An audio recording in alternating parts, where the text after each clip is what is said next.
नमस्कार शेतकरी बांधवांनो, आपलं स्वागत आहे संदीप कृषी सेवा केंद्र या यूट्यूब चॅनलवर। जर आपण अजूनही आमचे चॅनल सबस्क्राईब केले नसेल तर लगेचच सबस्क्राईब करा आणि बेल आयकॉन दाबा, म्हणजे शेतकऱ्यांसाठी महत्त्वाच्या अशा अपडेट्ससह आपणास वेळोवेळी मिळत राहतील। तर शेतकरी बांधवांनो, नुकताच राज्य शासनाने एक महत्त्वाचा निर्णय घेतला आहे। आता पुढे अतिवृष्टी, पूर किंवा इतर नैसर्गिक आपत्तीमुळे झालेल्या शेती पिकांचा नुकसान भरपाईसाठी मिळणारे अनुदान फक्त आणि फक्त फार्मर आयडी धारक शेतकऱ्यांनाच मिळणार आहे।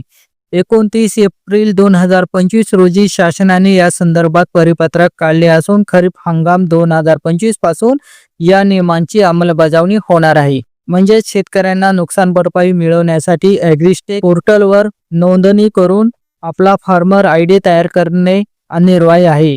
फार्मर आयडी हा महत्त्वाचा आहे कारण केंद्र शासनाने देशभरात ॲग्री स्टेक योजना सुरू केली आहे।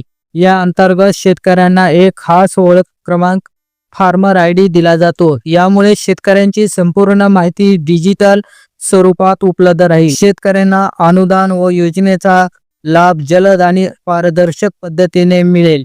मदत आणि नुकसान भरपाई देताना गैरप्रकार टाळले जातील। तर पंचनाम्याची फार्मर आयडी अनिवार्य आहे। शेतकऱ्यांच्या पिकांचे पंचनामे करताना आता फार्मर आयडी नंबर नोंदवणे बंधनकारक करण्यात आलेले आहे। तसेच नुकसान भरपाईची रक्कम जेव्हा डीबीटी डायरेक्ट बेनिफिट ट्रान्सफर प्रणालीद्वारे थेट बँक खात्यात जमा केली जाईल तेव्हा अर्जामध्ये फार्मर आयडी लिहावा लागेल। याशिवाय राज्यात टप्प्याटप्प्याने सुरू होत असलेल्या ई पंचनामा प्रणालीत देखील हा आयडी आवश्यक असेल। तर शेतकऱ्यांना एक सूचना, जर आपण अजून फार्मर आयडी तयार केला नसेल तर त्वरित आपल्या जवळच्या सेवा केंद्रामार्फत किंवा ऑनलाईन ॲग्रीस्टेक पोर्टलवर नोंदणी करून मिळवा। याची लिंक मी खालीही देत आहे।